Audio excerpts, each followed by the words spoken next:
senadores e senadoras, eu começo, senhor presidente, destacando a condução de Vossa Excelência dos trabalhos nessa casa. E quero destacar a firmeza que Vossa Excelência teve no momento em que decidiu que se deveria ontem se julgar a cassação do senador Delcídio do Amaral. Foi importante a afirmação de Vossa Excelência, corrigindo um equívoco da Comissão de Constituição e Justiça, que decidiu, ao contrário, por postergar aquela decisão. E eu venho à tribuna, senhor presidente, primeiro para, de alguma forma, relembrar a história desses 16 meses que estou no Senado Federal. Aqui cheguei em fevereiro de 2015, estamos agora em maio de 2016 e nesse período não se discute no Congresso Nacional outra coisa que não seja a crise política que se abateu no nosso país, mas na Câmara Federal. E eu creio que a presidente Dilma teve e fez todo o esforço na tentativa de conduzir e resolver essa questão. Mas acho que, na história desses 16 meses, não haveria como ela romper o cerco que foi feito na Câmara Federal pelo presidente da Câmara dos Deputados, o deputado Eduardo Cunha. Não havia como romper o cerco de se fazer reformas ou se aprovar projetos que pudessem trazer solução para o Brasil. Há pouco eu vi aqui o discurso do senador Armando Monteiro e quero destacar a fala eficiente, coerente do senador Armando Monteiro, mostrando as dificuldades que encontrou para desenvolver um trabalho no Ministério da Indústria e Comércio. Mostrou também todas as pautas bombas que foram levadas através da Câmara dos Deputados para que fossem votadas lá e viessem até aqui, trazendo, de alguma forma, dificuldades para a gestão do governo federal. Não creio que a presidente Dilma ou qualquer outro presidente pudesse fazer melhor. E não venho aqui, de maneira nenhuma, deixar de reconhecer, eu que apoiei o governo, já apoio o governo há algum tempo, deixar de reconhecer que aconteceram erros políticos, administrativos, como qualquer um pode errar. Não pode governar um país como o Brasil e não cometer aqui ou ali equívocos administrativos e erros. Mas tenho absoluta certeza que um erro ou que uma falha a presidente Dilma não cometeu, que foi o erro ou a falha moral. Ela, absolutamente, em nenhum momento, a pessoa física cometeu nenhuma falha moral. Claro que uma estrutura organizacional como essa, que tem o Brasil, com vários ministérios, com vários órgãos, autarquias estatais, pode acontecer aqui ou ali problemas, mas que esses problemas, na hora que foram detectados, foram saneados, através do governo e também das instituições. Creio que uma das maiores falhas, senhor presidente, que aconteceu, inclusive em outros governos anteriores, governo do presidente Lula, até no governo Fernando Henrique Cardoso e no governo da presidente Dilma, um dos maiores erros que aconteceu foi se nomear ministros ou diretores de empresas com carteira assinada por partido político, que foram para os ministérios para fazer exatamente o que o partido político desejava e queria. Estou aqui há 16 meses, tentei em 2 ministérios, durante 6 meses, uma audiência. Não do meu interesse, mas do meu estado, do Rio São Francisco, e não consegui audiência. Tive que falar com um dos membros do partido que indicou o ministro para conseguir essa audiência. Ele ligou na mesma hora e eu fui atendido. Não resolveu, mas foi atendido. Esse foi o grande erro que se cometeu. E não há como se jogar na responsabilidade da presidente Dilma o que aconteceu na Petrobras. Não foi ela que indicou o Paulo Roberto Costa, indicado pelo PP, Partido Progressista. Não foi ela que indicou o Renato Duque, foi o Partido dos Trabalhadores que assuma a sua responsabilidade. Não foi ela que indicou o Sérgio Herói lá, foi o PMDB que indicou. O outro lá, o Pedro Barus, que vinha até da época do Fernando Henrique Cardoso. Então, existe um conjunto de fatos que aconteceram que não se pode culpar absolutamente só a presidente Dilma.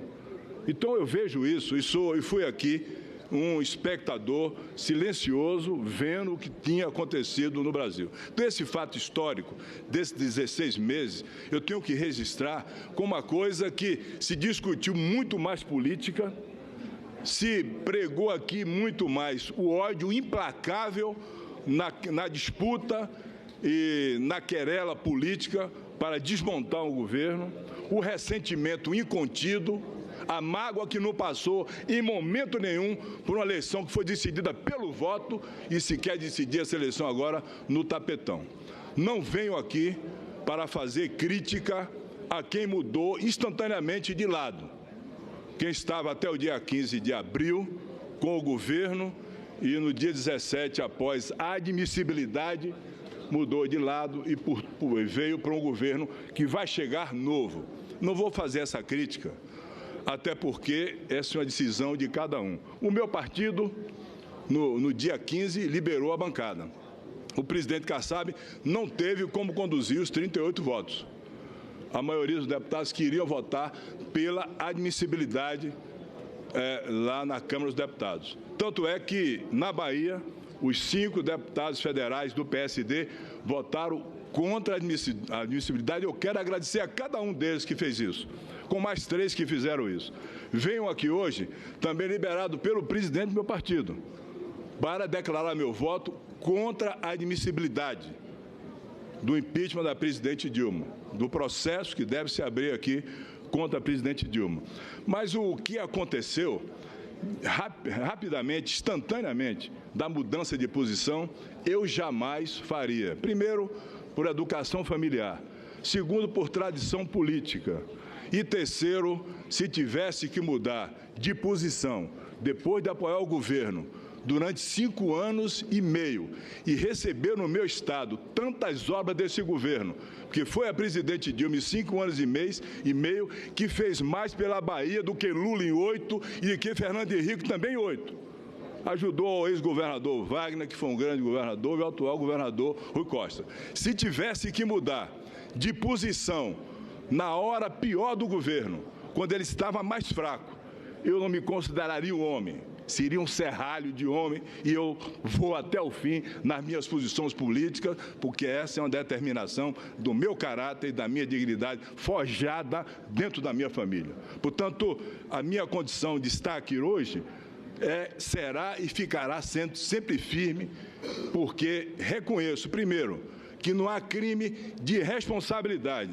Fui conselheiro do Tribunal de Contas e rejeitei tantas contas de prefeitos de grandes cidades na Bahia, que descumpriram a lei de responsabilidade fiscal, não foram cassados, que publicaram o decreto de suplementação orçamentária e não foram cassados. Levantei no Brasil 18 governadores que fizeram isso e não foram cassados, pedalando e publicando decreto de suplementação orçamentária. Aqui perto tem um, em Tocantins, o governador Marcelo Miranda, do PMDB. 2 vezes com conta rejeitada, pedalando e publicando decreto, não foram cassados. O presidente Lula também fez a mesma coisa. O presidente Fernando Henrique também a mesma coisa. Escolheram a presidente Dilma para, no momento político de perda de popularidade, porque se tivesse com popularidade alta, não estaria acontecendo essa situação que está acontecendo aqui hoje. Eu tenho absoluta certeza disso. Porque lá atrás, no mensalão, ninguém tomou a iniciativa de afastar o presidente Lula, porque sabia que tinha popularidade, as eleições estavam na boca da urna, e se ficasse contra Lula, perdia a eleição, como perderam em 2010, perderam em 2014. Então, essa é uma coisa muito de oportunismo, e os que deixaram a presidente, escapismo. Escapismo é explícito o que aconteceu nesse momento no meu país. Não há como se caçar uma presidente da República porque descumpriu 2 artigos de uma lei complementar. A lei de responsabilidade fiscal, senhor presidente, é uma lei complementar. A lei de 2000, a lei 101 de 2000, que é a lei de responsabilidade fiscal, descumpriu o artigo 35 e 36, que diz o quê? Não pode se colocar recurso de bancos oficiais para programas da administração centralizada. Vai ser punida porque tirou o dinheiro da Caixa do Banco Brasil e não deixou de pagar o Bolsa Família, que tinha que pagar para atender as populações economicamente mais fracas do Brasil.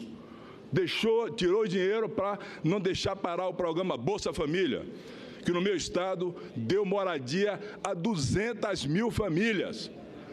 Tirou o dinheiro para manter o FIES. E também, quando fez o decreto de suplementação orçamentária, foi para atender a agricultura familiar. Foi para atender, como falou a Janaína Pascoal, o rei da soja, e se dirigiu ao senador Blário Maggi, que não estava presente, que com subsídios, ela nomeou Vossa Excelência.